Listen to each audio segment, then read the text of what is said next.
the CWL Anaheim Open. Of course, action continuing here at day 1 at Anaheim, and we're excited. The next matchup on the main stage. I'm excited, of course, stage 1 champion Splyce. We get to see them in action, and Momo, I'm going to just kind of kickstart this discussion with, are you expecting a similar result? Is this a championship which Splyce should theoretically be winning? This is a series I think they're going to win, but... But what about a championship? The big question, the big pick. I don't know if Zero can play the way that he did at playoffs. As an individual performance at playoffs, that is the best Call of Duty from one person that I've seen in a very, very long time. To replicate that week by week, month by month, I would say it's near impossible. I don't think you can do that. But, you know, he's got talented players. He doesn't always need to be the one to go off. So I think it's a series that they can definitely take. However, I don't see Splyce. I don't know. I don't see Splyce winning MLG Anaheim. I don't know why. I'm the European guy saying it. I have to give this man sitting next to me a lot of props. Merc, you throughout the entire year, you said, you know, I feel like Europe can do it. They've shown so much promise. They finally did. You kind of said the big old green. You were like, kind of told you so. Can they do it again here at Anaheim? I mean, this is the biggest kind of open event that we're going to have all year. Absolutely, they can do it. I expect them to finish top 3 here at this tournament. You know, just based off that performance. After you win a tournament, you know, it's just something where you have no issues. You don't question one another. That's one of the biggest things. There's not many mistakes to fix, so you know how to win. And that's something a lot of these teams, they don't really know how to do. They don't understand how to do it. So it's just one of those things, that confidence level, people are going to be afraid of you, and you have to take advantage of that. Yeah, I completely agree. The one thing that I do want to say is not that I doubt them. I just think they didn't play all the teams here. There's more teams here than playoffs. They didn't play Optic Gaming. That's the big one at playoffs. They didn't play them. I think they avoided, obviously, United as well. I mean, that is a different roster. I think, you know, I would favor Splyce in that. If they can take down Optic, they can take down anyone. But until that happens, I agree with Merc. I think a top 3 finish for these guys, most definitely. Love to see them in the grand final again. Splyce Optic Gaming final, my goodness. Don't get me started. It would be good, but of course, before we can hypothesize and go way into Championship Sunday, we have to, of course, see Splyce in their first group play game. We'll take a look at the maps now for Splyce versus Enigma6. It's going to be a retail hardpoint, a throwback search and destroy, a precinct, uplink. If it goes further in the series, a throwback hardpoint, and a crusher search and destroy. And I feel the big question I want to ask you, Chance, is Enigma6, obviously a team change comes through. How is that going to affect them in this series, especially looking at that map pool? It's an incredible question, right? Because when you think of E6, you think of their uplink game, but when you replace a player, their strengths were their teamwork, and how well can that player fit in that role on just a couple weeks notice that he's had to work with for scrims, for practice. So I think their strengths, there's going to be a pretty big question mark.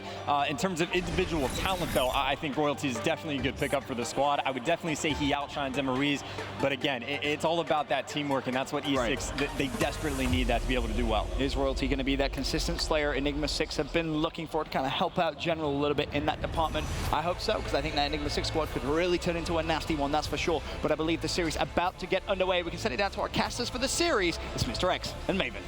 Thank you, gentlemen. And yeah, I liked what Chance was talking about. You know, you and I have discussed this quite a bit. Royalty coming in for Enigma6.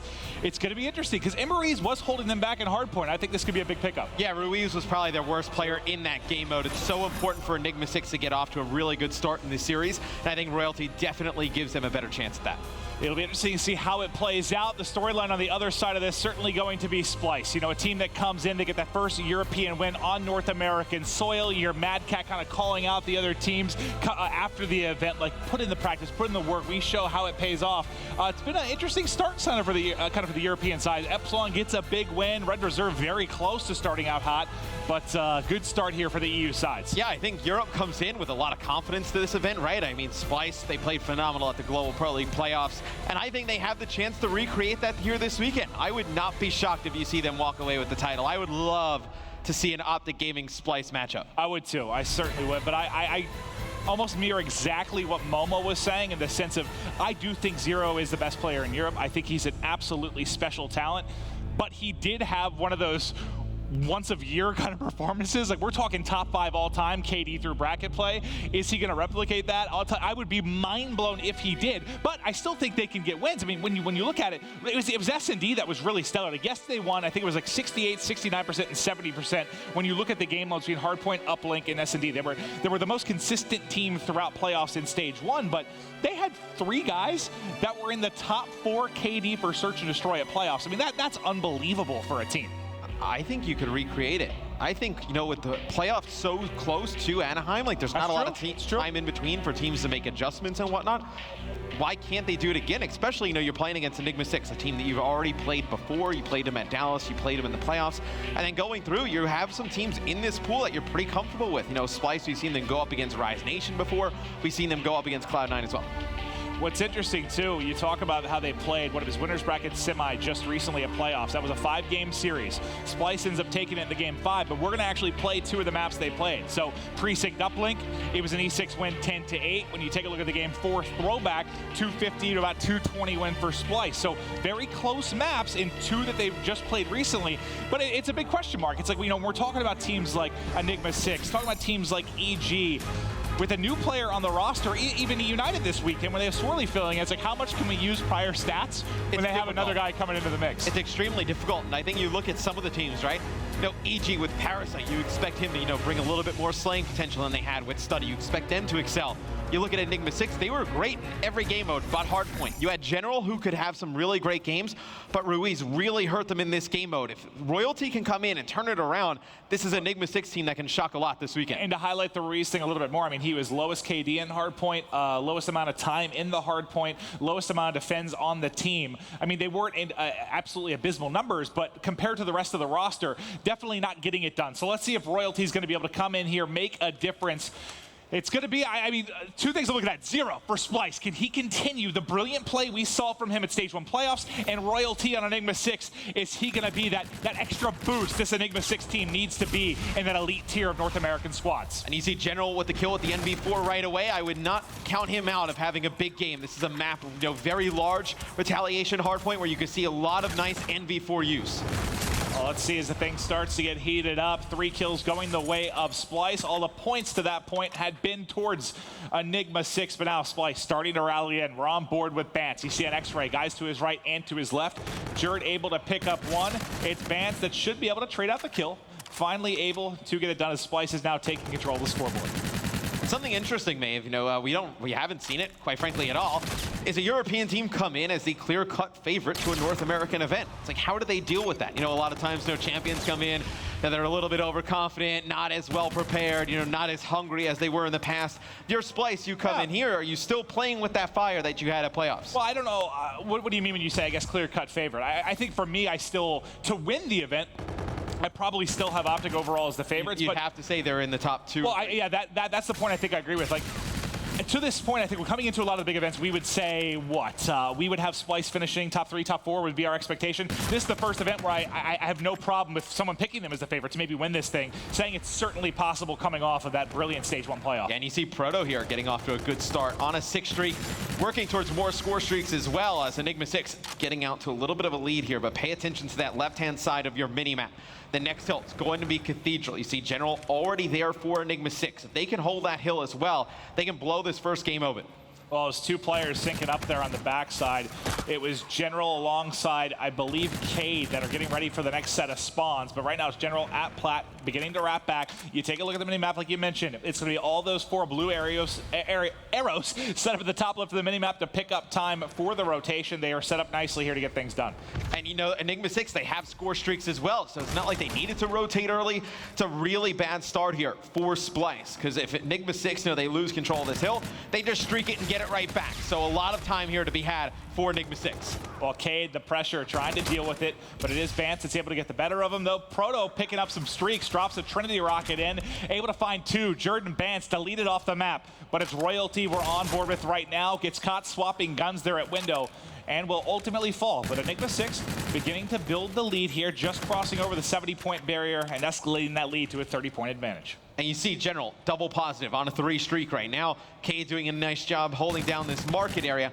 But Royalty, it was 7 and 6. It doesn't look like a big number, but the pressure he puts on, playing at a fast pace, you know, to be able to go even, a little bit more than positive, it takes a lot of pressure off those backline players, right? I mean, if General is not, you know, getting contested at close range, he's got easy pickings from afar. Well, and that's you know, Chance was kind of talking about the teamwork and how it excels for this team. The reason I feel that Royalty should be able to come in and be a pretty easy fit, it's just because that's kind of how they played, right? 3 guys soar out in front as Royalty now 5 in a row, 12-6. You're seeing him being a nice fit right now, but he has no problem. He wants to play the fast role. He wants to fly at people, makes General's job easier. I feel like that was their recipe for victory to begin with. And it's Enigma6, you know, there are other 3 guys who remain, you know, Proto, Cade, and General. They had to feel like, oh man, we are 1 player away. We can somehow get this player that can come in and kind of transform this team. We're right there. We can contend for a top 4, top 6. And I got to think, you know, they come into this event with a ton of confidence. They certainly do, and you're seeing it right now as they are dominating Splyce in game 1. E6 looking so good, and like you said, it's just, is it that small difference? I mean, we've said it for a long time that they're kind of, I guess, a bubble team. When if you put teams into tiers, they're like just sitting outside of that tier 1 where we would consider them maybe elite. Is this just the difference they need? I'll tell you what, a first victory against Splyce would be a hell of a staple to kick things off. Yeah, Splyce, I mean, we talked about it. No slouch in the respawn. Game mode so consistent across, you know, all the game modes, you know, at playoffs. But they're just getting shellacked right now, man. This one's not very close. He talked about maybe can Zero not recreate what he had at playoffs so far, 7-10, not doing that. And just speaking about both these teams, when through stage 1 and the playoffs as well for Retaliation Hardpoint, both 50% on this mode. It's a bit of a dip for Splyce, who has won 68% of their hardpoints. So this is not one of their better maps when it comes to hardpoint. Certainly a game that Enigma6 can steal, but I think where things start to become really interesting is when we get in the middle of the series, that uplink where Enigma6 has been so good. Splyce has been dynamic in that as well. That might be the decider in this series. Enigma6, they're definitely one of the better uplink teams. So if they can take a 2-0 lead going into that game 3, you're looking, they could potentially close this one out. And this is a group that I feel like is going to be so difficult to win. I mean, you have Cloud9 coming in from relegation. I feel like one of the stronger teams. Yeah, maybe Rise Nation, they could recreate some of the magic they've had in the past. And then with these 2 teams as well, definitely one of the harder groups. Well, it's tough to tell with Cloud9 for this group, just because I know we have really high hopes. We liked the roster a lot when it got put together. They looked very good in scrims. They looked solid yesterday in the stage 2 qualifying matches. And then, yeah, Rise, who knows what you'll get? Are you going to get a team that's back in form, or the disappointment that's been for the past 3 months? We'll wait and see as the weekend does carry on. But back to the action here in our first game of this best of 5 between Splyce and Enigma6. It's Zero trying to line people up with the NB4 as we are now into our second side of rotations. Back to Bridge. And I think it's going to be very important for Splyce to get control of that Cathedral early and broken building. You know, they're giving up a ton of time here to Enigma6, who did a good job on that first rotation, taking a ton of time on this Bridge hardpoint.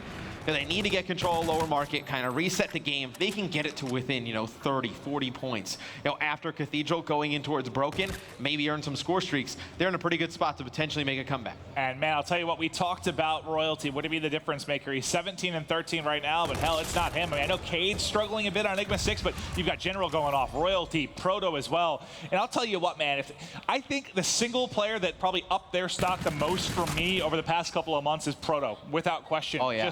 Just because he wasn't exactly on my radar as a top player. Like, I knew he was good, but just over the past few months, man, he has been so special. A real treat to watch. Yeah, I mean, he's shown up huge in big games for this Enigma6 lineup. So yeah, when you see him do that against the top competition, we've seen it in the past, you know, on and off from events and, you know, some matches, not really a whole match, like some maps. But yeah. You saw Proto put together some really good matches at playoffs, but look at the score, may have getting real close. Yeah, they cut down Zero right before he was able to get streaks, but now Mad Cat on a tear, 6 in a row, 7th behind the tank, but his teammate rips off his face. That's Jerd getting it done. But Mad Cat 50 off the Scorchers, close to getting that bombardment. If he can get streaks here, we know you can win maps. If it is close, they will take this purely with the streaks. They're holding the edge, 7-kill streak, fully streaked out. The entire team's in front. Well, they finally cut him down. Somehow he's still alive, threading the needle, trying to get the back tank, but finally falls. And it's exactly what I was talking about before lower market when we were leaving Bridge. If they can get it to a 30-point game by Cathedral, and they can get some streaks, they're in a very good spot to make a comeback. You see Mad Cat starting to use those streaks now. The rest of his teammates starting to heat up with Zero on a 4 streak. It should be a Cathedral hill that you see Splyce hold, and Enigma6 now finds himself in trouble. Yeah, this is where the lead change should come in. Pressure, though, mounting for E6. Cade able to get the opening pick. A Scarab coming to the face of Vance, and he's going to have to back down. Vance getting very close to picking up that camo, trying to go vertical and look over the top right now. 2 out front. He's going to drop 2 kills, go the way of Enigma6, and this might be the break. Mad Cat in the back line. Mad Cat trying to go big, but Jerd still holding strong with a sliver of HP.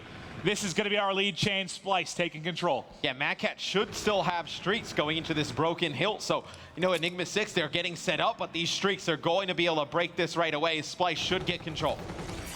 Let's see how influential these streaks are as they try to hit the backside, crushing onto that destroyed building. But unfortunately, Cade already set up way deep. Picks off Mad Cat. They're still holding on. What do you have left?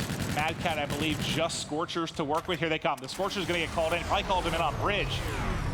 Doesn't connect with anything there on the wall run, but they've gotten the break. So, yes, he uses all 3 streaks, but it got you, 40 seconds at Cathedral. You're set up nicely to tack another 40, 50 points on if you can hold this push from Enigma6. I mean, you burn those streaks because this is really the game for Splyce. Yeah. If you're able to hold this here, you put yourself in a very good spot to win it over at the hotel hallway or get to a little bit of a contention over on the bridge and end it there. Sure, you love them if you get back to bridge, but they're trying to close this game out. On board with Mad Cat. A couple players pushing. He got eyes on General. First one's easy pickings. Second one up top there at the tank. Hasn't been able to finish it off, but trying to get to the cover in the back. 5 ticks left here on the destroyed building, and Splyce has erupted. They've taken over the game. Now a 30-point advantage after trailing for basically every moment of this one. And it has been on Mad Cat, man. 25 and 18. He had a 7 streak earlier. He's about to make it 6 here. Unfortunately for him, a teammate cleans it up. And they do have the Centurion. I was going to bring that up. They can throw it down in the hotel hallway. They can just sit here, take a lot of this time. You know, they have some other payload abilities as well. More streaks coming in for Mad Cat too. So he earns that Trinity rocket. Could be used on bridge. Splyce looks to make this big comeback in game number 1. They're trying to close out the game. Just 15 more points and it's all done. Jared pops out, slides back out to try and get away from, but Zero looking over the top, putting in damage, everything being traded effectively for them right now. 10 more points needed. Just under 20 seconds left to go on this hard point. It's Royalty that's going to try and get the break. Flies on in, drops all the kills going the way of Splyce, and there's the final tick. The EU guys have brought it back. There's Camo to work with, but it should be done in just a moment. And there it is. A scary first game, but a victory nonetheless. It just took Splyce a little bit to kind of get in rhythm, but once they did, there was no stopping them in game number 1. A fantastic comeback from Splyce. Mad Cat playing out of his mind there. You're worried if Zero can kind of keep that pace up. May not need to if he's getting good games out of his spuds. All right, now this second game, when we take a look at it, it's actually, we're going into back-to-back games that are 100% win rate for E6. When it was Throwback Search and Destroy, they won every single one in Stage 1 in playoffs. Precinct Uplink won every single one. But I guess what's the scariest thing for Enigma6 when you look at Search and Destroy, there's just some stats that are terrifying. We mentioned, what was it, Zero had a 1.64 in Search and Destroy, he was number 1. Bance, just under that, was number 2 overall from playoffs. Number 4 overall was Mad Cat, just behind Enable. So their entire team fell inside the top 10 for Search and Destroy, KD.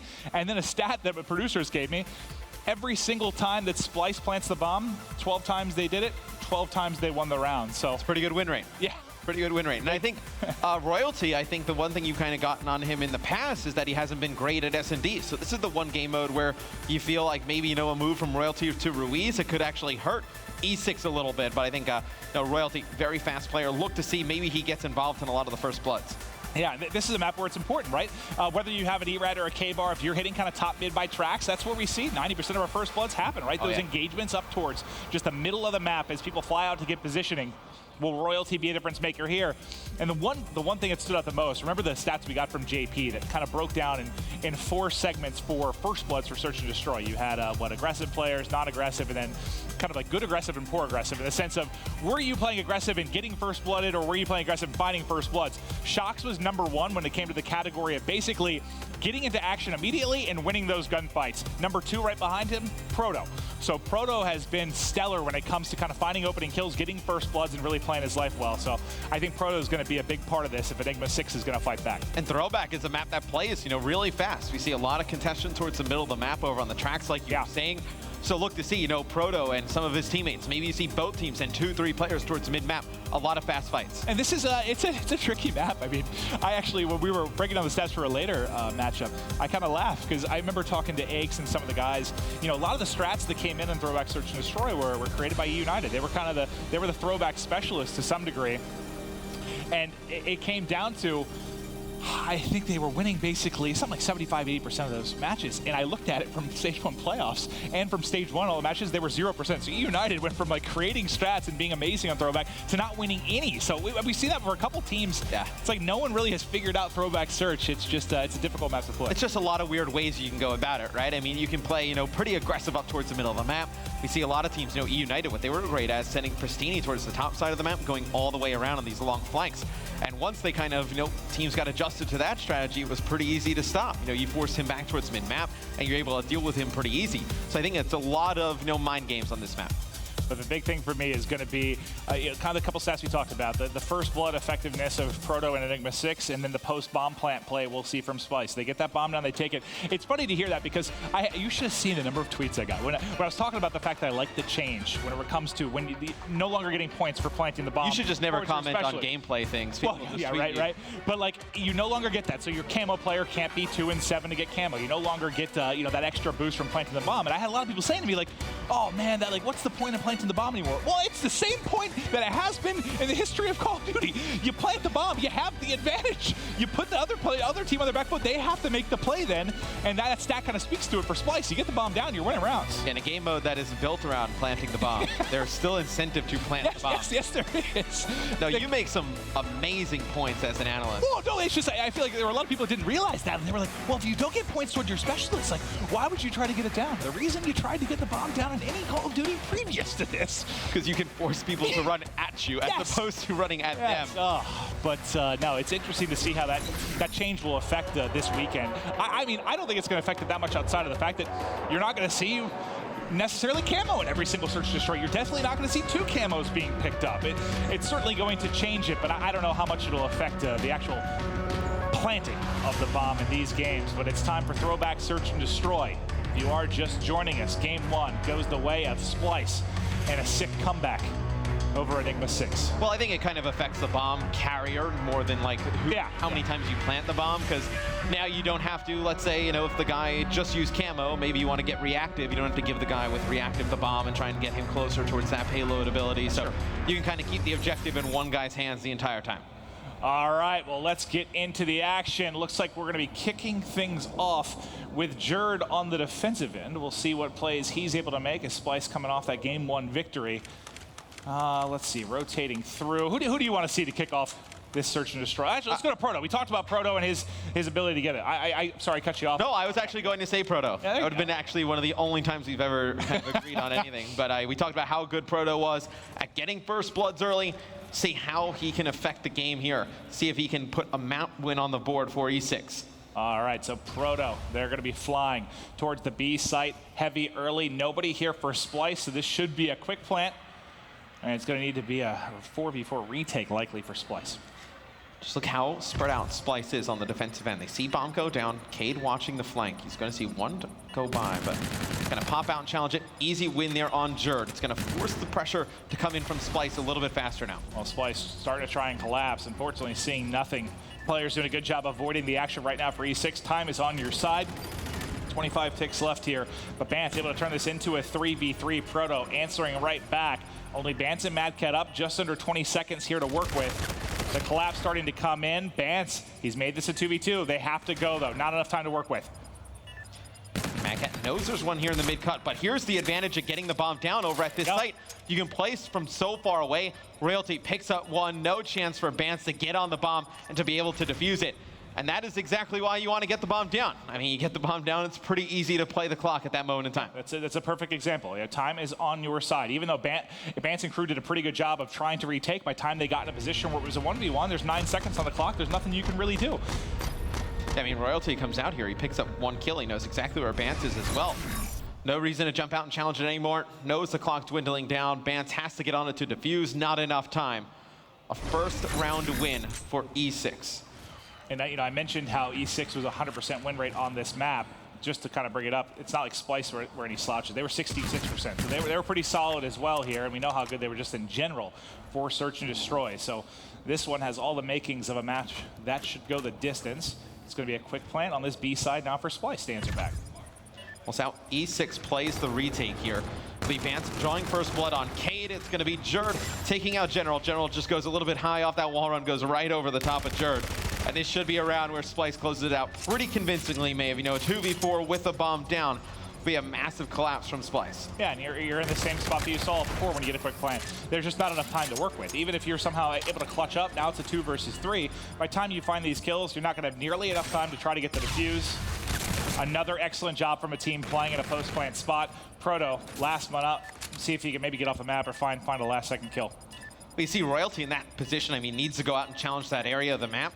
There's 3 players shooting at him from range. Proto just going to go off the side, not going to give up any more kills to the side of Splyce or let the bomb blow up. It'll be Splyce answering back with a round of their own. And, you know, if you're a new viewer and you ever see that, someone kind of jumping off the map, you remember that's a little bit odd. I never do that when I play Call of Duty. It's just like Matt said, you know, you don't want to let somebody kill you, let somebody pick it up, let the bomb go off. You're just giving extra points to the other team, whether it's towards kill streaks, towards their payload.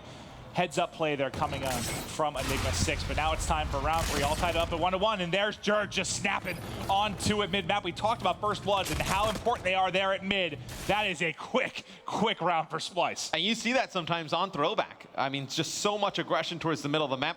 Jerd kills 2 players. They actually body stack there, so he shoots through 1, kills a second one as well.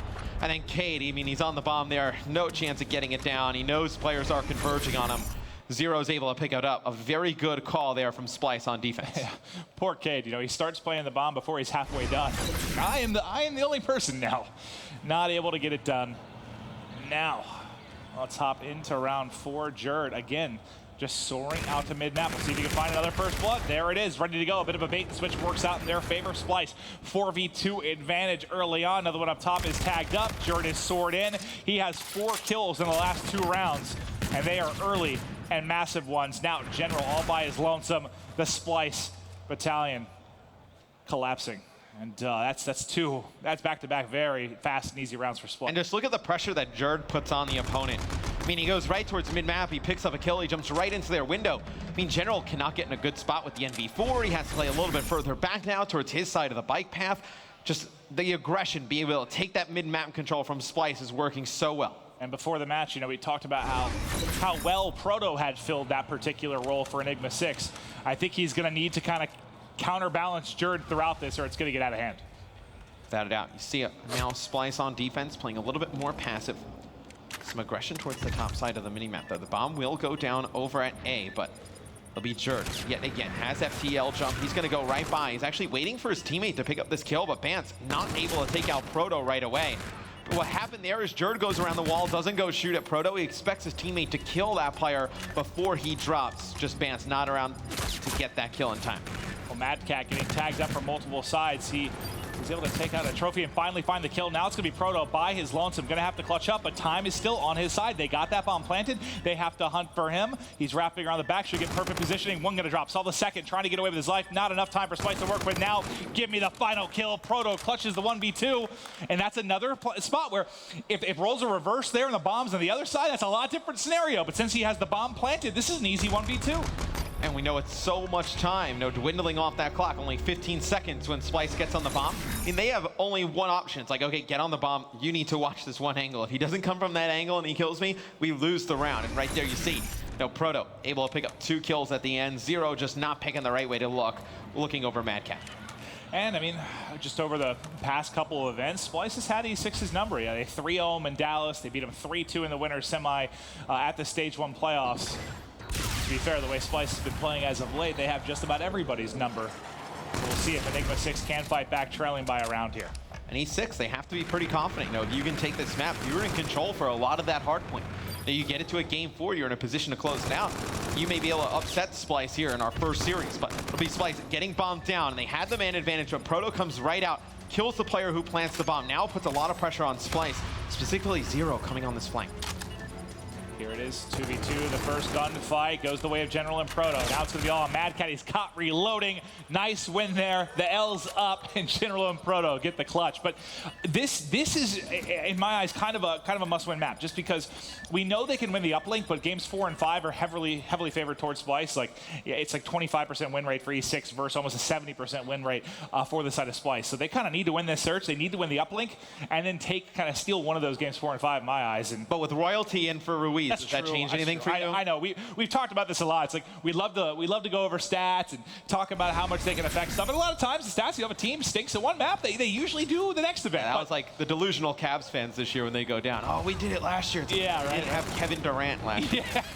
Yeah. It turns out that a player being added to a team can make a very, very big difference. So yes, that's true. I mean, a lot of the stats we say for Enigma6, that is before they had the additional royalty. Yeah, and Proto, we jumped on with him there. He has active camo and he has full streak. So this is a round that E6 will win as well.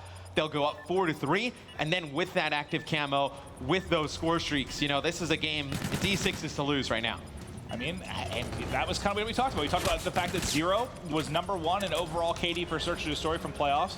Proto was overall one of the most effective players at getting first blood, and right now, Proto really getting the advantage over the MVP Zero. 3-5 for Zero, 8-5 right now for Proto. We'll see if he can keep it going, as he has just erupted onto everybody's radar in the past couple of months. A phenomenal, phenomenal player. And E6 needs to close this map out. They gave up a big lead in map #1. Splyce able to come back and win it. You know, Madcap played phenomenal towards the end, but with these streaks and a 4-3 lead, they need to close out game #2. And we're on with Proto, the hot hand, with camo, with all those streaks. Let's see if he can make a play. So he is going to go ahead and call streaks in. They're flying through. That's a headshot from the trendy rocket onto Zero as he's about to pick up a player. Oh, that did not look fun. Zero's like, I got a free kill. Rocket to the dome. Things are going right. They're going right. I see Madcat here trying to pick up some kills, stay alive. But it'll be General able to take him out. They will get the defuse in the round. So they only burned 1 streak that round. Now, it'll be E6 1 round away from taking game #2. Yeah, and I mean, for the most part, when you look at that streak was the difference, right? I mean, Zero gets a kill there, and then it gets traded. That round goes very, very differently. I thought the timing was actually going to be really horrible for Proto, who was calling that, you know, kind of the backside of mid. But it ends up working out brilliantly. Now Enigma6, 1 search and destroy round away from tying up this series at 1-1, and we're still going to have to stick with Proto. Do you think about using the camo this round, kind of putting things away? I mean, maybe you have these streaks, right? So if you use the camo and it doesn't exactly work out, you have the streaks to fall back on. But looks like it's just going to be a ping of the streak. Cade actually falls as he gets bombed down. But you do have these streaks to call down on this bomb site area over in Bike Path, and that's exactly what he's going to do. Yeah, the bombardment should begin to come in. Didn't connect with anything. Actually, 2 players end up dropping on his team. He's going to have to go clutch. Wins the first gunfight, turns around, and will drop all 4 dead. You use a streak, but Splyce gets the round victory. That's a big one. It's a huge round win for Splyce. So now no more streaks on the side of Enigma6. All E6 has to really kind of secure a round is that camo.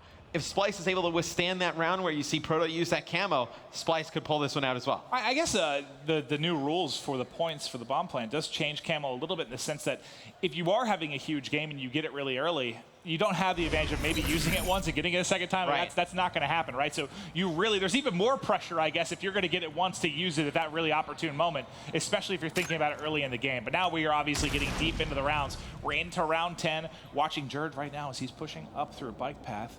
You can see all the players out are set up for Enigma6 by the opposite bomb site. First weapon though is going to go the way of Jerd. Madcat backing it up as well. 2 kills for Splyce, trying to push this to around 11. Now it's Royalty by his lonesome. There's everybody. Shots wild as he can't connect. And that's, I think, one you'll catch Royalty from time to time. He plays such a high sense. You'll see the occasional whirlwind out of him. Yeah. Like that. Right there, yeah.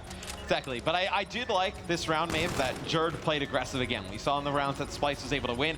He's very aggressive towards the mid-map. That time he just goes all the way towards that back house area. He's able to win 1 gunfight. Just swing the round in Splyce's favor. Royalty picks up 1. Would be a 1v4 scenario if he's able to do it. Picks up 1 more kill. But now we're going to a round 11. And now this is where the new rules become huge, because Zero is having a poor game. If the rules were the old way, he would still have camo, and you'd probably have 2 camos going in around 11. Since he doesn't, he will not have it. Proto will have it on the other side because he's having a great game. He's 10-8. That's where you kind of see it. There's more of a reward system now to having a nice game of search and destroy, as Proto will have that key payload going into round 11. And as you can see on the other side, Zero not really even close as he's sitting at 4-8. Proto, around 11 now. Can he be the one to make the play for his team? He's been brilliant throughout. They need every bit of that here in this final round. Streaks come in for the side of Splyce. It's going to be Cade falling at the hands of Vance. So Bance with streaks, able to pick up first blood. Proto needs to make a play here with Camo, and here it comes. Here it goes. Can he get in behind? They're trying to run away from him. He might get caught out. He's going to have to snap immediately. He gets one, not able to get away. It's going to be a 3v2 advantage for Splyce. The Trinity Rocket from Bance is what opens it up. Royalty, though, answers back. 2 versus 2. 20 seconds on the clock. They just have to defend. The pressure is going to be on Zero and company. He finds the first one with a headshot. Hitting the backside, he jumps right over his head. Right over his head. He doesn't see him back, but turns. The FTL gets him away for a second. He's actually going to find it. 8 seconds left, and Enigma6 gets it done. What a wild, wild final round. Oh, General just made a god play. I mean, Zero goes right over the top of him. General uses the FTL to get back towards the bomb, kill the player on it. That is insane sick. Play. The FTL gives him the angle to get the kill. It gets him away from the bullets to Zero. I mean, if he doesn't FTL there, he's 100% dead from Zero. 100%. That was sick. Sick stuff. So as much as we talked about Proto, it's your superstar General that gets it done in the round 11. Well, players are just used to like how fast the actual character moves. So when Zero jumps up from that side of the bus, he's looking down towards that sidewalk, because obviously you'd see the player walking down the sidewalk to go pick up that kill. But with FTL, you just get there so much faster. He looks down towards sidewalk. He's like, how the hell did George just die? He didn't jump over the fence. I would have seen him. Sick play there from General. That was nasty. I mean, not even like, he didn't need the assistance to get the kill. Just the getting by Zero there, man. That is just flashy, flashy stuff. I thought it'd be the camo from Proto, but I mean, yes, he got one kill, but that was one of those situations where you see everybody in the sky, not sure where to go with it. But what a wild SnD we had, tied up 1-1. We're going to Uplink. It's coming up next, guys, after this quick break.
At the start of the game, we had Josh, which was very weird because not everyone knows he wanted to leave before Infinite Warfare even hit the stores. So he really wanted out the whole season. And we had a talk at Paris, a team talk, when we lost to, I think it was FaZe or Envy. And it was just one big disagreement. And then he wanted to go after that night. It was a Saturday night. So it was like we had a player that didn't really want to be there. Then we got a player that wanted to be there, and it was just improvement, improvement, improvement, which is what you need. If you're not improving, then you're just wasting time, as I said. Winning season 1 was a big motivation boost for my team as well. being that it is possible to beat American teams. For us as a team, it just means that we know that we can compete with the best. It's like a sense of accomplishment, but it's not something you can just rely on to live off. You kind of have to just keep going and still bring them first places, even just top 2, just show that you still have it. It's not a one-of-them wonder. And for the European scene, it's a sigh of relief that you can actually win. It's literally just, we wanted it more than anyone else, regardless of the strategies and stuff like that. Like, we played well as a team. The chemistry in this team is insane. There you have it. Give them a round of applause. Splyce, your Stage 1 playoff champion.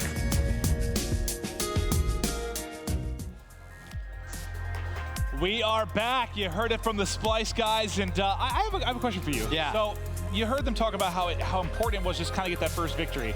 You know, I remember people used to talk about, I remember Tiger was kind of in his prime, and like anyone that would get to Sunday with him, like they just knew they were kind of facing that final boss. Like they would fold, he would always dominate, he would win, because you just saw him as that like being that was going to beat you. Figure, yeah. Do you think that's kind of maybe how EU kind of viewed like, I guess elite NA teams? Like you kind of go into it expecting to lose to some degree. Like I feel like we've seen so many European teams kind of choke over the past couple of years. Do you think now that this win is super crucial for that? Like it's just a mental thing now? Like, hey, we got that victory. They're not invincible. Yeah, I think it does. A little something, maybe. I think in the past you've seen European teams, they do really well, right? They make it to Sunday and everyone's like, oh, can they do it? Oh, they have a chance. But like, deep down, you know, they didn't really feel like they had a chance. At least that's in my opinion, right? It's a lot easier to say it than to go out and do it. And I feel like now that you've seen a team go out there and actually do it and get it done, I feel like now other teams gain that confidence that they can actually do it as well. Well, I think skill is a part of it, certainly, but whether it's sports, esports, whatever, mental is a huge thing as well. So overcoming that hurdle, or even you heard them talking about Josh and just with the team chemistry, like that's a mental thing. Like, is Josh a great player? Yes, there's no doubt about it. But if he doesn't want to be there, they don't feel like playing together, that immediately affects the team chemistry, affects your performance. So it just seems like, I feel like Splyce isn't getting through maybe skill hurdles where they're getting better. It's just more like mental hurdles where they're improving, sort of. And there's always that honeymoon period when you make a change, right? I mean, you know, a new player comes in, Aaron's like, oh man, this is so much better. I'm so excited. I'm getting on my grind again. It's like just the mental kind of, you know, wearing it probably took on these guys. You know, knowing you had a player on your team who did not want to be there. You had no kind of clear-cut option as who to get to replace that player. Then you kind of just have this amazing player, Zero, fall into your lap. And it has to be just such a boost to this squad. And I think Zero is like a perfect player in the sense that he's very talented. He's humble. He's kind of a goofball. Like I think he can just like kind of fill in on any team and play. Like he's not gonna bump heads with people. Like I guess I had no concerns when he joined this team. Like, oh, maybe this won't work out. You just kind of knew it would. Like you know how talented he is. He gets along with everybody. He's one of my favorite players in the scene. It's really exciting to see how well it's worked out for them. I mean, to be honest, when I saw this roster form, I was of the mindset that okay, this is it. Like if Europe can't win with this team, like they can't win with anybody. Yeah, like this is the one team you could put together from Europe that you clear cut could say, okay, skill-wise they can hang with the best in North America. It was just whether they would figure it out or not. They definitely have. They absolutely have. Coming off that hot Stage 1 playoff victory, what, $200,000 for them to split amongst the four. Just a brilliant performance. Pretty solid. From the UK squad. Yeah, that's a lot of money. It's a lot of pounds. Yes. Or as you would say, London bucks. Oh, it's a lot of London bucks. Yep. Whole lot of London bucks. Yeah, we haven't been there in quite some time. They probably miss me. Yeah, Maven loves to go to the casino, spend his London bucks. The Hippodrome. Until they stop giving him London bucks. All right, Game 3, series tied 1-1. Now, when these guys faced off last time on Precinct Uplink, it was an E6 victory, 10-8. Absolute nail-biter. Closing out in the final couple of minutes, Proto had a magnificent game. Can they get more of the same? The confidence there from Banches is going and dunked that. 2-0 lead. He only drops because Jordan tags him up from behind. Yeah, and Mad Cat getting off to another hot start. 4-0 right now. He was fantastic towards the end of the hard point to close it out for Splyce, but Splyce putting on 2 points the first 30 seconds of the game. See two players lining up here for Zero, not able to finish the second. But Splyce doing a nice job here early, gaining some map control. And this is one, I'm talking kind of pre-Zero days, back when Josh was on the squad, but I've seen Bance and Mad Cat multiple times combined for 70 kills on this particular map. Like, they're dropping 30, 35 each. They've done it in multiple occasions when I've casted them. This is a map where Mad Cat will really, really go off. You know, if you get good games out of Mad Cat, right? I think he's kind of a difference maker for this team, like in the sense that, look, they're always going to be good. They're always going to be consistent. You're going to get good games out of Zero and Bance more often than not. You know, Jerd plays an aggressive, more OBJ style role. They're not going to put up a ton of numbers. If they get big numbers from Mad Cat and big games from him, and then you also have those good games from Bance and Zero, this is a very, very scary team. Yeah, they absolutely are. But right now, it's a 1-point advantage for Splyce early in this first half. On board with Zero, laser-like accuracy there to cut down Cade as he tries to challenge. 2 down for Enigma6. That's the cue to go. The push is going to be up here through Ticket. Is Zero watching his teammates push the way. Bance, though, the only one that's able to find a kill. Is that enough of an opening for him to get across? No, it's defense from Cade, able to close it out, and Royalty just soars in and somehow just outreacts Bance there. Let's see if they can turn into points, though. Enigma6 has all 4 players, so it's the top of that minimap by statue side. General opens things up with a nice 2-piece to make it 3. And that should lead the way for points for Enigma6. And oh no, they actually pass the drone forward. And the player they pass it to has fallen. And now all Royalty there at the end, able to put it in for 2. But that looked like it was going to be bad news for E6 there. Yeah, it got a little sloppy. It's like you're watching the NBA and there's a fast break and they like fumble the pass or something. Like that just got a little bit awkward for a moment. But they do end up getting the dunk. Now Bance and crew cutting down 3 at mid-map. Mad Cat set up here at Ticket, trying to look at the back alley. He's set up for the spawners. Easy kill. We've seen Cade a couple times just come soaring out. Nobody misses a bullet. Like, you're not going to kill him there. Come on. You can't go at Mad Cat like that. Not 1 by 1. No, on a 5 streak now with the NV4. I mean, the guy is just too accurate. I mean, they just keep running out of this back alley and challenging him. He's not getting shot. Yeah, it's stupid. I mean, you're not going to kill him. I mean, just go the other way. Go try to get back towards mid-map, break out towards gas station here.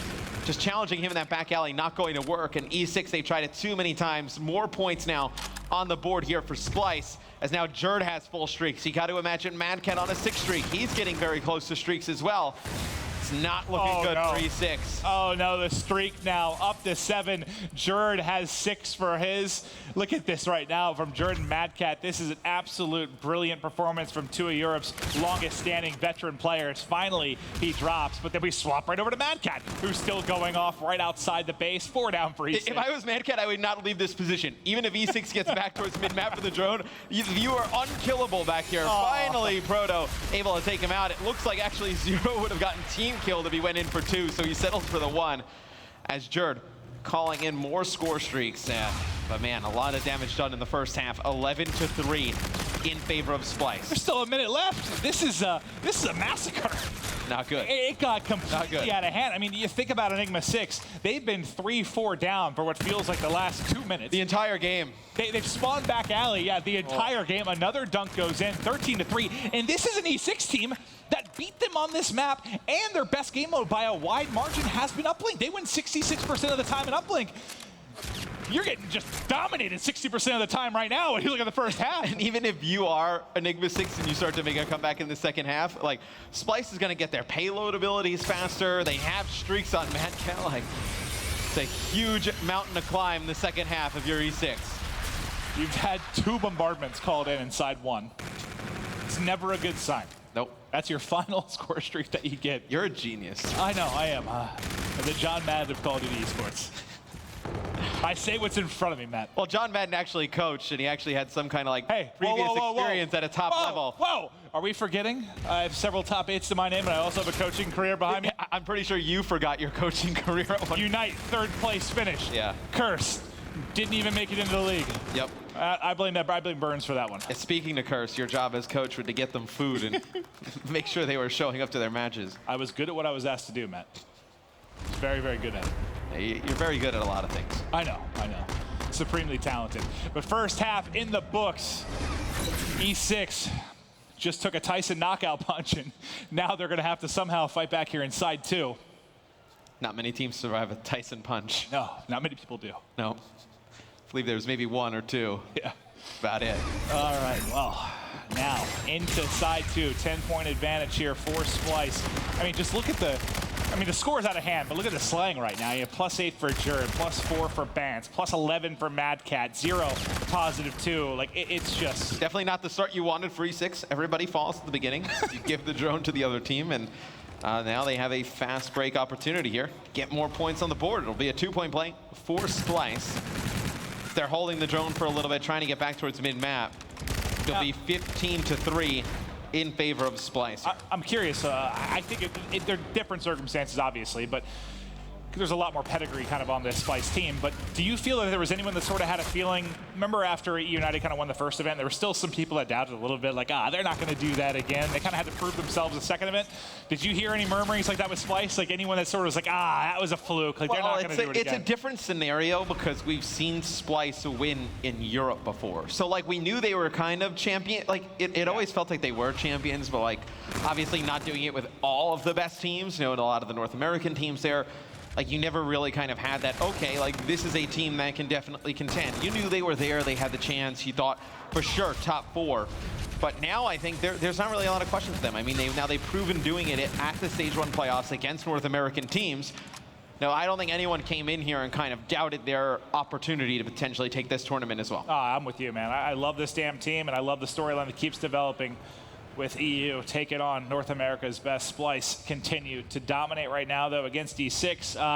Let's talk about, I know we spent so much time talking about Splyce, but to be fair, this has been a very lopsided affair here in Game 3, but let's chat a little bit so far. So we've only had a couple maps where you've seen it, but what are your first thoughts maybe about Royalty joining this team? I know we have to see a lot more, clearly, but any initial thoughts? I mean, here early, I think he does look like a good fit from just a pacing standpoint, right? Like, I think he is the right player for this team, but also very difficult to get a ton of practice coming into this event with him. So, you know, you had some things that were working with Ruiz. It throws off, it's not really as much of teamwork, like communication, comms, whatnot, but like now Royalty is probably going to some places on the map where Proto was kind of roaming. Now Proto's getting used to fighting more fights on different sides of the map in different areas.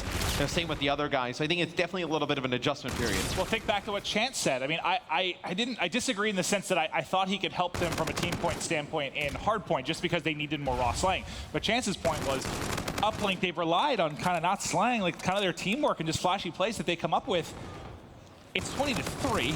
I think there is certainly a lot of merit in what Chance was talking about, that maybe to your point, it's more of a positioning thing, but I think that still kind of boils down to teamwork and communication, usually, if you're out of position. And I think with the way they kind of got to this hole, where the score is 20-3, is like they just kept pushing that back alley over and over and over, and they were not able to pick up any kills. And then, like, at that moment, like, somebody needs to make a call, like, guys, it's not working. We just gave up, 9 consecutive points. Like, we need to change something up. It was just way too late. Which that's how this game got blown open early. Jerd goes in, puts in a 1-point play. 21-3. We can highlight Mad Cat. Another fantastic game. 34-14 right now. Really turned it on in the second half of the hard point to give Splyce that victory. Now showing up big here in game number 3. So saying, man, at the beginning, like, I wasn't kidding. I've seen him and Vance just have these games where they both just go off and dominate. Mad Cat 30+ again. Maybe can break the 40 mark, which is an absurd number in something like Precinct Uplink. He's just having an absolute gem of a game. I mean, everybody really has been outstanding. This hasn't been...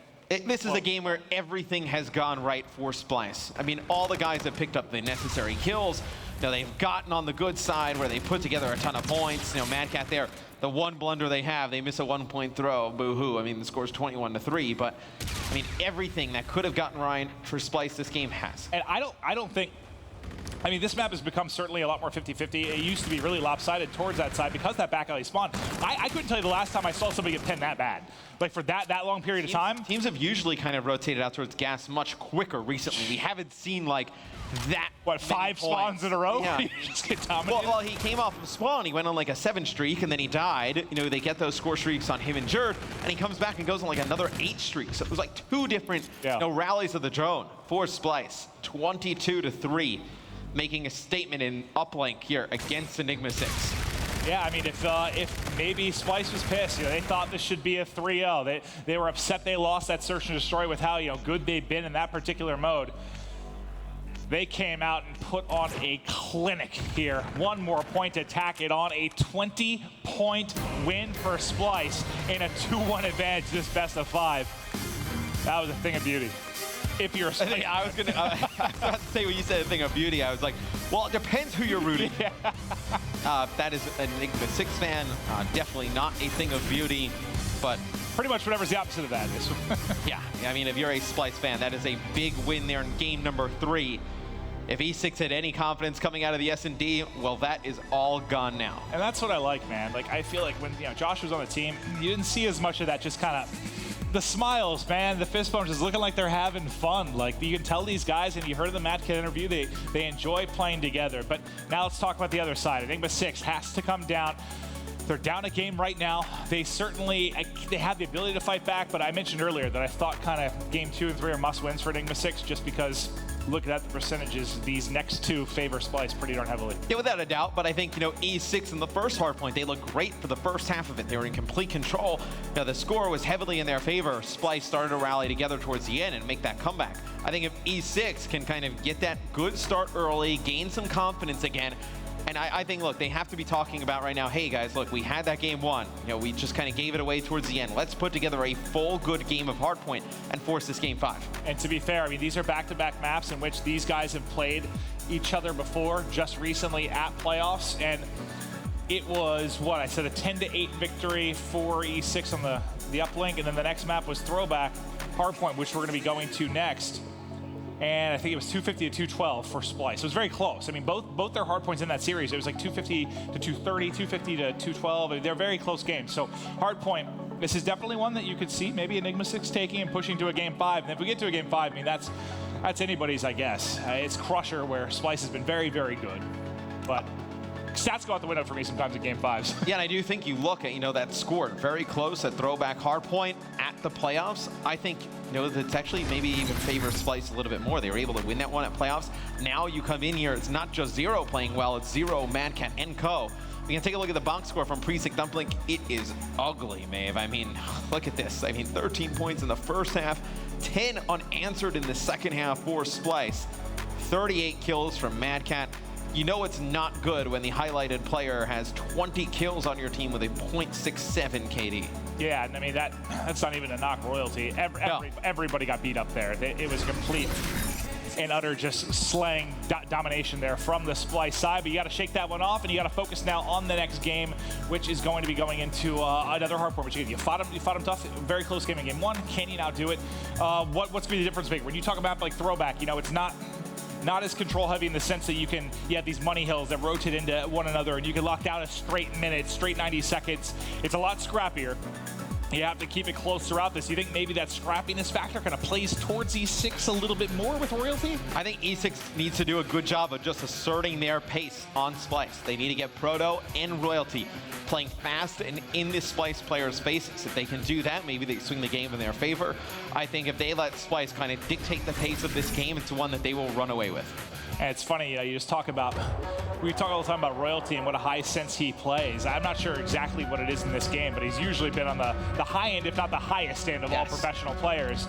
And then Zero, he's the guy, he plays 3-3. I was talking to Mad Cat. I don't understand how people do that. Yeah, he plays 3-3, which is very, it's the slowest you're going to really see. But yeah, it is, I can say confidently. It's the slowest you're going to see amongst any pro players.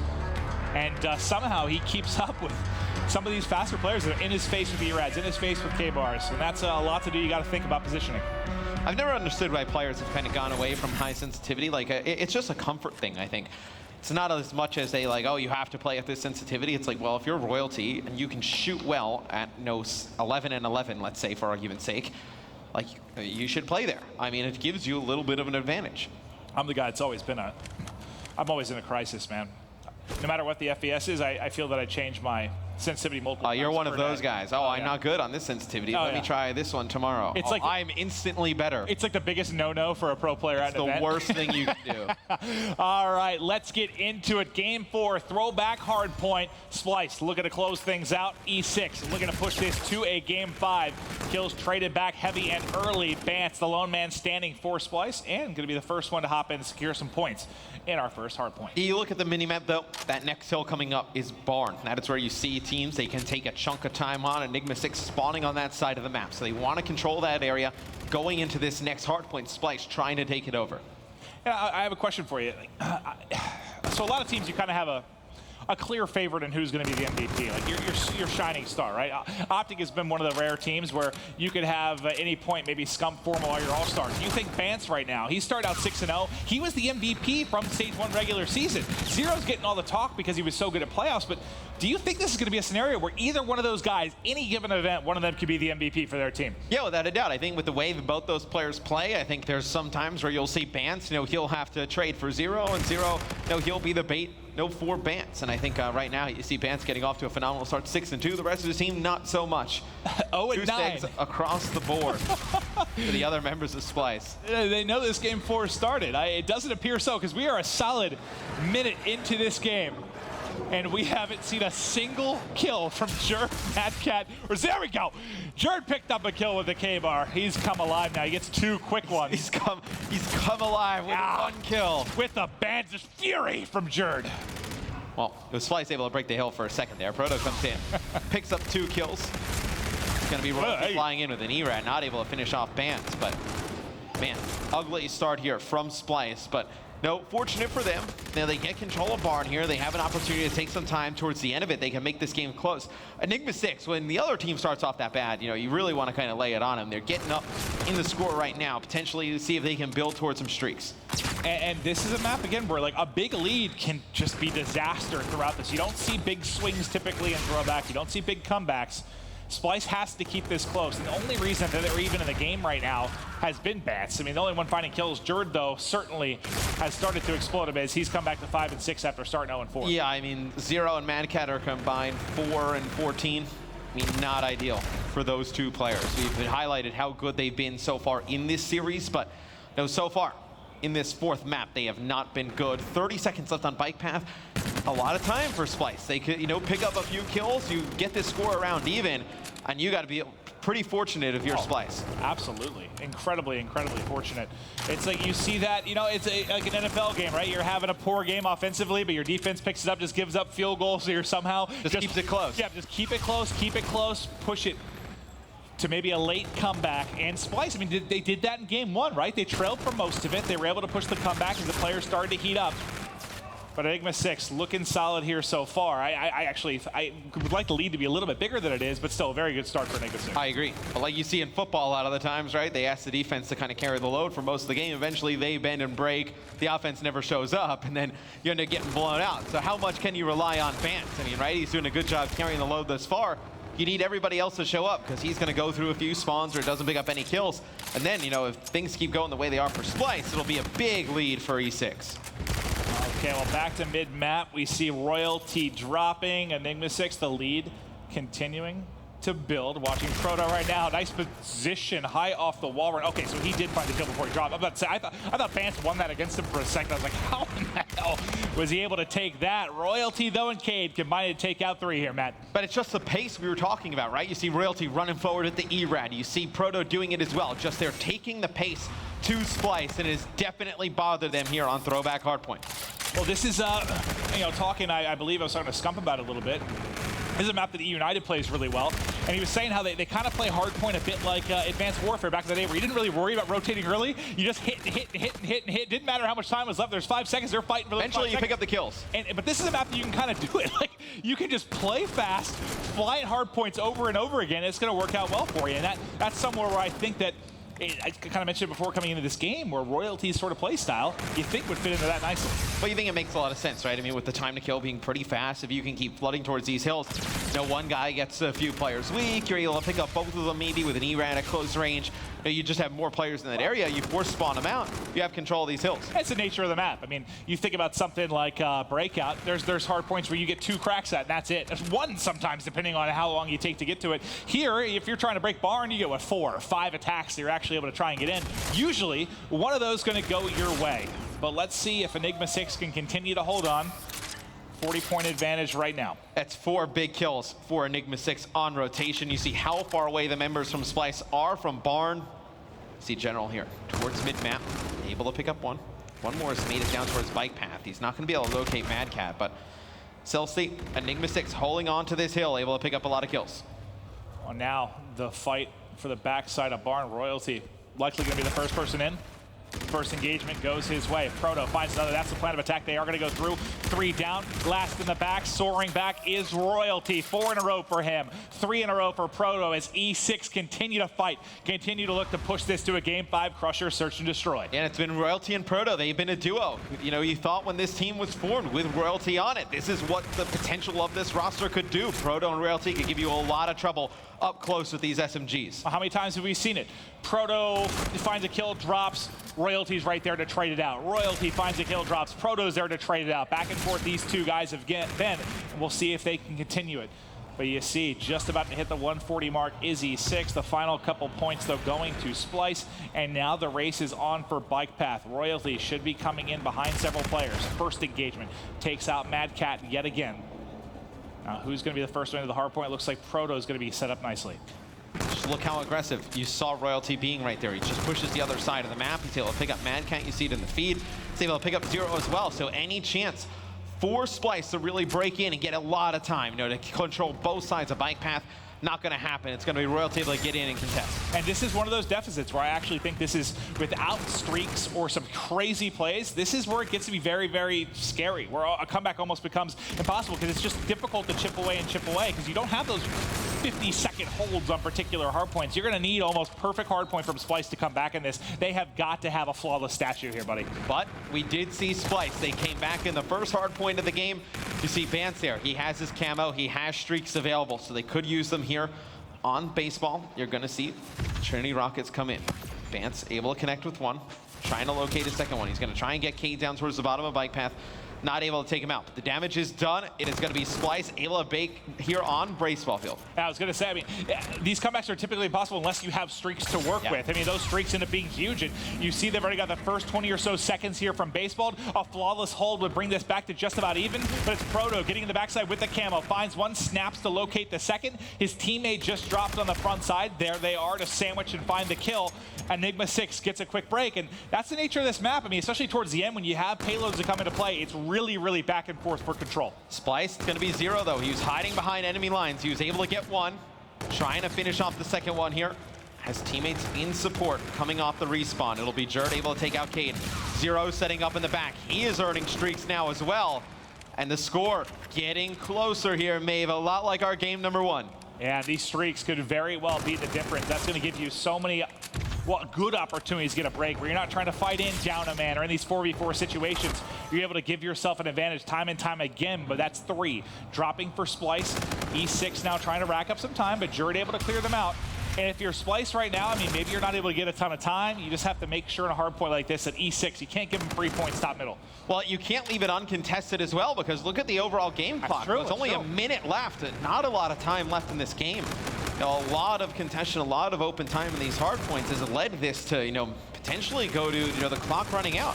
Which we very rarely see, but certainly is potential for it now. 20 seconds remaining here on the train platform.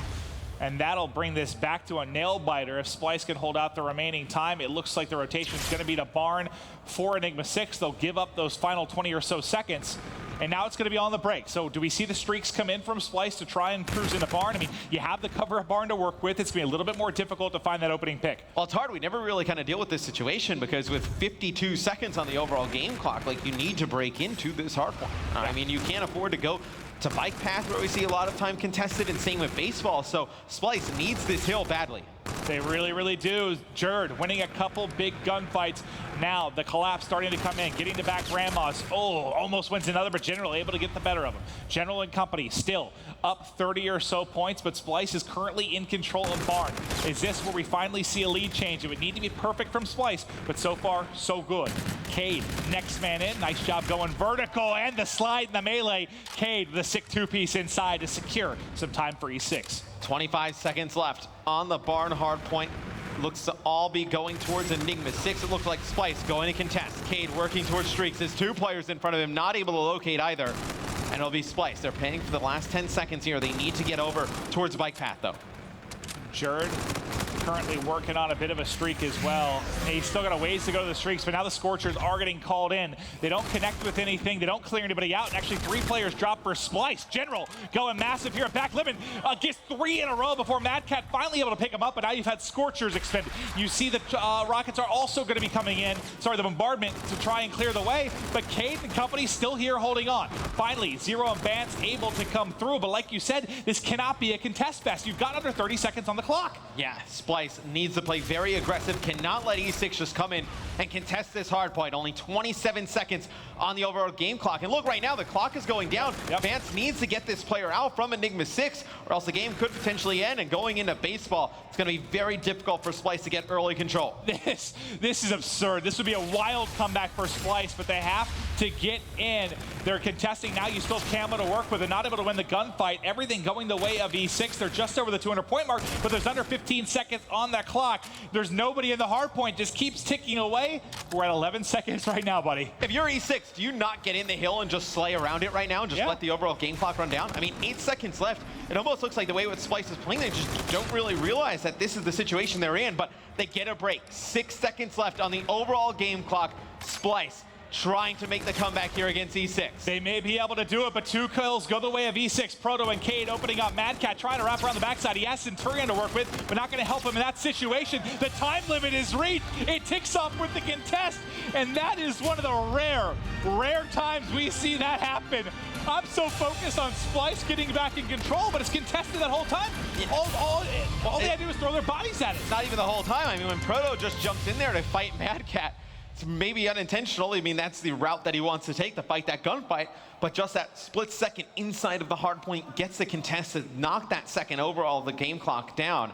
And E6 able to win that one with a time limit reach. And that's got to be one of the lower scoring hard points. Yeah, 203, ever. 191. Yeah, it has to be. I know it was tight. I mean, obviously, we've seen like 250 to 70 blowouts, but one that goes that long, that's got to be one of the lowest scoring games. You're talking like point per minute or something like that. That was insane. I mean, usually when something goes to the time limit like that on Throwback, it's usually like 247, 210. Oh, yeah. It's something that's very close, like to one team actually hitting that 250, but with the final score being, a winning team with 203, it's a really odd game. Well, I think it kind of speaks to how much you can contest on that map. You saw it throughout, but Enigma6, they get it done. They fight back. We're going to a game 5. It's gonna be on Crusher after this quick break.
Ladies and gentlemen, guys and gals, welcome back to the CWL Anaheim Open. Teams fighting for $200,000 as we're getting to the breaking point kind of our 2017 CWL season. But Matt, I know you have some updates here before we hop into the game 5. So obviously this is a big match in Group A. Also in this group is Rise Nation and Cloud9. Cloud9 goes up in that series 2-0. They lose it 3-2. Rise Nation comes back, wins 3 straight games. Able to take that series, makes this one even more important. Yeah, it really does. And that's a couple of reverse sweeps we've had already kick off today. What, Envy had one, now we see Rise Nation's going to pull one off as well. So some clutch comebacks coming in from a couple of North American And another update, you know, Supreme, who is now Bittersweet, they come out of the relegation tournament. That's going to be Mox, Spacely, Lacefield, and Llama. They 3-0 EG in their first map. So a big win coming out from relegation teams. That's yikes. And that's not a team that you expect to lose to if you're EG. I know another one of those teams that we weren't exactly sure what to expect with Parasite coming in, but we expected them to improve just because I love Study. He is a great player at times, but he has struggled recently. He has not been great really in Infinite Warfare. And Parasite, we know how talented he can be. In scrims, he was dominating. The team looked great. That's not a good start. And that's where you wonder, though. I mean, the concern with EG is if things don't go well early, does the communication unravel early, I guess? Well, I think it's a concern with a lot of the teams here this weekend. You know, a lot of roster rumors coming into this event. Nothing really major happens outside of Gunless benching himself.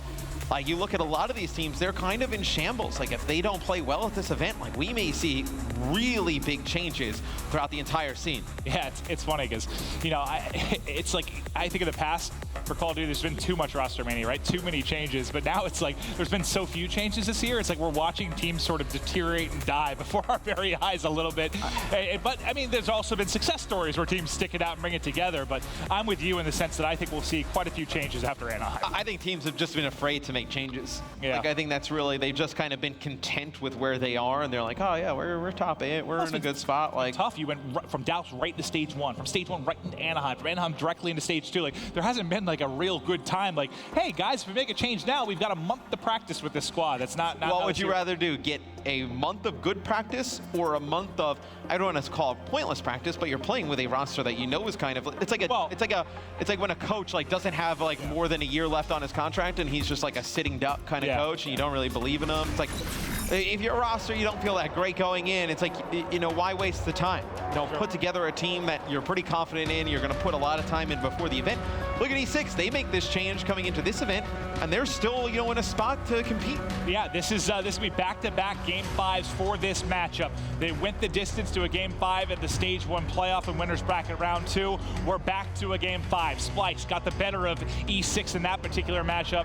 Can Splyce get it done here again? When you take a look at Crusher, Search, and Destroy, 66% of the victories coming in for Splyce. On the other side, E6 has only won 25% of these when you're looking at Stage 1 and playoffs. So this is certainly one that you think would be very heavily favored for Splyce. Still, E6 with a new roster, bringing in Royalty to replace Ruiz. Maybe he can be the difference maker in this Game 5. It would be a huge win for E6 because if we remember, E6 going up against Rise Nation, that was a matchup at Dallas. E6 dominated that matchup, and now, potentially, you know, E6, they could start off 2-0 if they're able to go up against Rise and repeat that same success they've had in the past.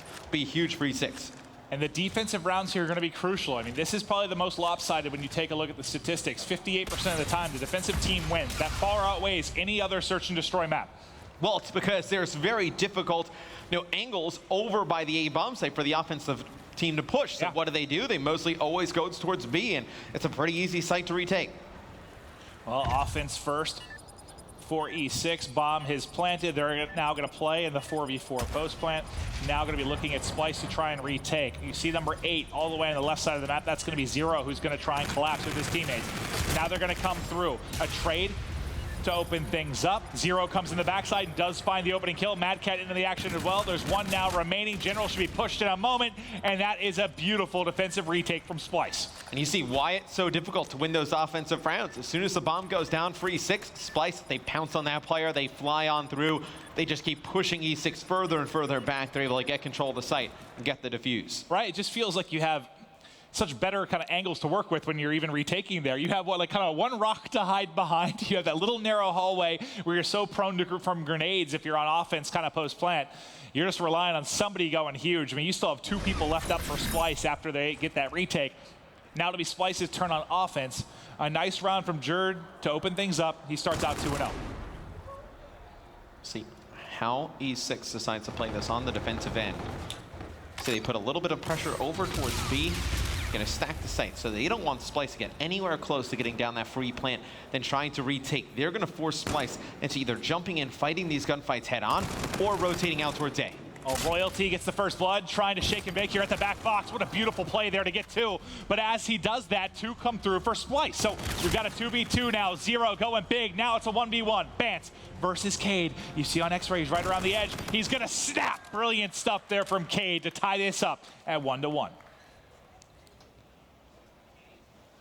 And this is a game, Maeve, I feel like it's going to go right down to the wire. The way this series has gone, you know, these teams have kind of exchanged like big blows, right? I mean, no Splyce, they dominate that uplink. You see E6, you know, they played great in the hard points against Splyce. No, not as dominant, let's say, as Splyce's uplink play, but no, E6 definitely has looked like the better hardpoint team, even though Splyce wins game 1 in this series so far. Well, again, the last time they played, it was a total of 40 or 50 points that separated them over the course of 2 different hardpoints. And let's say, props to E6. I mean, you come back again from that knockout punch I mentioned after getting dominated in uplink. It takes a lot to kind of shake that off and get into the next map, and they started out that throwback beautifully. Especially, you know, they've played in big moments before, but here at Anaheim, I mean, the crowd, I mean, there's so many people here this weekend. They probably look out, see so many cheers, more than they've ever seen their entire career playing at a Call of Duty event. And the pressure just is so large. It's a 3v2, though, in favor of Splyce in this round.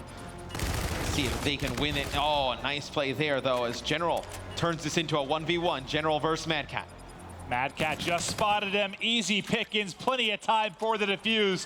And in 3 rounds, now 2 of them have come down to 1v1s. This is everything you could ask for. Splyce taking the advantage now with a 2-1 edge. And you got to think about, like, I don't want to say they're bread and butter necessarily throughout stage 1 in playoffs with Search and Destroy, but it certainly wasn't playoffs. They were insane. They didn't drop anything when it came to Search. They were absolutely unreal. Imagine if you open up this weekend and you drop your first 2 searches to E6. Yeah. Maybe a little awkward. Well, I mean, Mad Cat has always been a very good SnD player throughout his Call of Duty career. I mean, we've seen Zero and Bance when they've really come onto the scene in the last year or so. They've excelled in Search and Destroy. So this is a team when they formed, you expected them, you know, to be able to slay and respawns, but really their SnD play, you knew right away that was going to be a strong point for them. And on the other side of this, Enigma6, Proto, was the hero in game 1, really outside of the round 11, where General kind of clutched up in that 1v2 scenario. But they need Proto to go massive, but Royalty continues. And that fast sense is a bit of what allows him to kind of wiggle and jiggle like he does there and get the advantage on players. You see how fast he plays, stays alive maybe a little bit longer than you would expect him to. But now, it's down to a 2v2. Proto and Cade getting pushed. Jerd wins the first one at the back rock. Cade's next up, and Splyce clean wipe there in the 2 versus 2. That is a big round win there for Splyce. You see Jerdy actually gets behind that rock, picks up the first kill. In this second one, almost impossible for Cade to pick up. I mean, he's got to look to his left and his right. Both players with clear angles shooting at him. A very nice round there from Mad Cat and Jerd at the end. Puts Splyce up 3-1 here in map 5. And this is, I mean, yes, the stats would favor Splyce, but I talked about how you'd kind of throw stats at the window sometimes with game 5s, but if you're throwing stats out, you still would take Splyce in this just because, like, you know, they're coming off a win. You know the confidence is at an all-time high. They know how good they are, and wow, they start out round 5 pretty well as Bance and Zero connecting with 2 kills. Going to be an early, tough situation for E6 caught in a 2 versus 4. And you got to remember, too, with E6, I mean, this is their first match on LAN with Royalty on this roster. You got to imagine, you play Splyce at a distance, it can only get better from here, as Splyce now goes up 4-1. And you get stuck in a game 5 and your worst search and destroy if you're E6, and one of your better ones if you are Splyce. So far, so good. Splyce dominating this game 5. And I can't wait. I mean, after this, it's so funny thinking about, like, when we cast, it's so much easier when we cast Columbus, like the stage 1 playoffs, because we get to see every single match. Like, there's so much going on while we're casting. I'm like Jones, you know, like, who won what? Who's where? How are the pools shaping up? That'll be the first thing we check once we get out of here. But still, Splyce and E6 trying to determine who's taking this first best of 5 for Pool A. You see Splyce on offense. It's a very nice push, taking up straight to the middle of the map. You see the FTL jump going to keep Jerd alive for a few seconds here. That was sick. He's able to pick up 1. He earns the Scarab as well, but big kills coming out from E6. They wipe the board with Splyce. They put their second round win on the board. That play from Jared, I like that, man. Just to get behind the cover, throw the guy shot off, get to rock, that was disgusting. But unfortunately, the rest of his team drops right as that happens. Nice round from Enigma6, staying alive here. Was it an early lead from E6 in the game too, and then Splyce kind of came back? I believe so. There's kind of a reverse of fortunes here, I believe. So Splyce has the advantage. E6 now going to have to be the team. Proto started to turn it on later in that game, and he earned the camo and the streaks and whatnot. Okay, well, let's see what E6 can do. Now going to be on offense. General, the killer or so away from picking up that FTL. Bomb looking to get planted at the front. You see Royalty kind of playing slow, watching that flank. Okay. There's the bomb planted. Jerd had, I bet a grenade hit it right as he called it in. Probably. And it ends up taking out a teammate, so that's going to put the advantage over to E6. The advantage evaporates very, very quickly. And now Cade's in such a tough spot. He's playing over the bomb. Back and forth we go. 2 versus 2. General and Royalty up against Mad Cat and Zero. Royalty now by his lonesome, making it our third 1v1. Royalty flying forward. The snap, he needed one more bullet. Mad Cat yet again coming out on top. He's got 9 lives. Splyce spots them a player in this round. They're still able to win it. And now what happened there is like you were saying, Jerd uses that Scarab. Most likely, Bance is in a position because they're going to follow it up, right? You bring the Scarab in, you get the player weak, Bance comes in, picks up that 1 kill. Most likely, the Scarab got blown up while sitting on top of Bance, and he gets taken out by Jerd. That was it playoffs that happened to, I think it was Optic in there, round 11. I think Krim, same thing happened to Krim, caught Scumps in the face there. Unfortunate sequence, but it doesn't matter. As Splyce, they basically start the round down a man, but they're still able to clutch up. Is that round going to be the dagger? Or can E6 continue to claw their way back into this one? Mad Cat's going to invest the Centurion into our round number 8. It looks to be a 4-man heavy hit on the flank. Will the timing end up working out for them? They're actually going to hit through mid here. I like this. So they actually see the Centurion, but I don't think they actually set it off. Because, you know, obviously if they would have set it off, you would have seen everybody on Splyce turn around, and they don't. They actually end up going the opposite way. They'll be General getting taken out after he gets 1, and it'll be Royalty, the only one alive here, trying to keep E6 alive here in Game 5. He is stuck.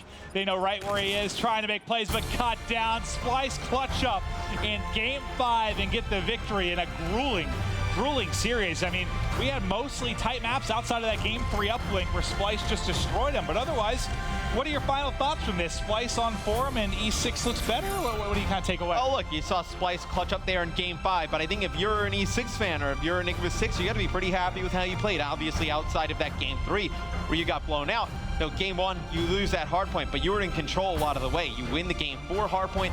You look very competitive in the SnDs. And like you said, I mean, I think with the new roster on Enigma6, I think going forward, you only expect them to get better.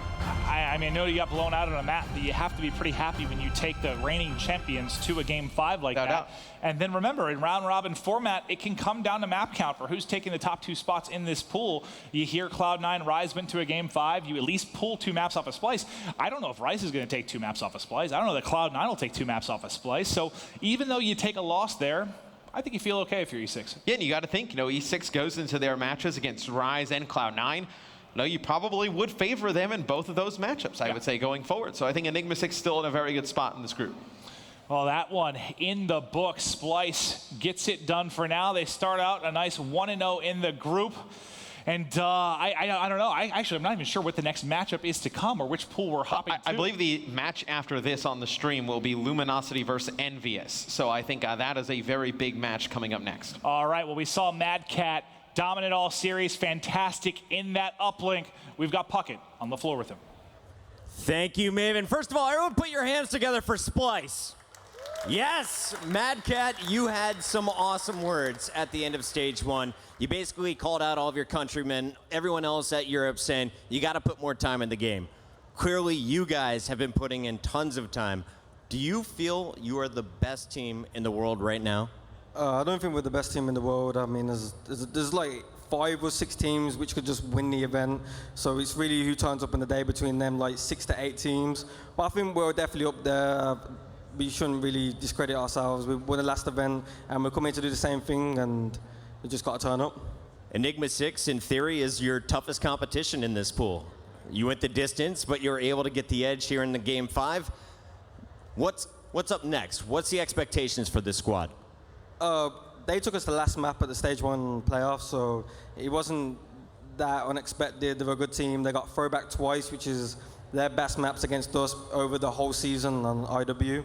So we just got to take on the positives of that map, work on the negatives, and really just turn up. My final question here for you, because we're going to get a chance to talk a lot this week, and I just feel it right now. Tell me about your uplink. You go positive 22. As a team, you outscore your opponents by 20. Is this something that we should expect as a regular thing, or is that just Precinct for you? I think we played that map quite well. I think they played it quite bad as well. Once they got in the spawn trap, they never really pushed 4 people out of one side, so there was more their bad play, and we really just took advantage of it. So going forward, I think we can just do the exact same thing, and I don't think teams like that would let us do the exact same thing to them, but hopefully, you know what I mean, that's what we plan to do. You guys are right now at the top of your group. We're going to get a chance to watch you later. For all of the European fans who have been supporting you and Jerd forever, and now we'll be cheering on Bance later in the All-Star game, and of course the Stage 1 MVP Zero. What do you want to say to those people at home? Thank you for the support. We don't have much supporters. We have a lot of haters, but our friends and family, our girlfriends, they support us hard. So I think we really have the best supporters ever. Well, I think if you guys keep winning like you did here today, you're going to continue to convert some fans. This is Mad Cat. This is Splyce. We'll see him on the main stage a little bit later. For now, though, we're heading to a quick break. When we return, we got more epic Call of Duty live from Anaheim.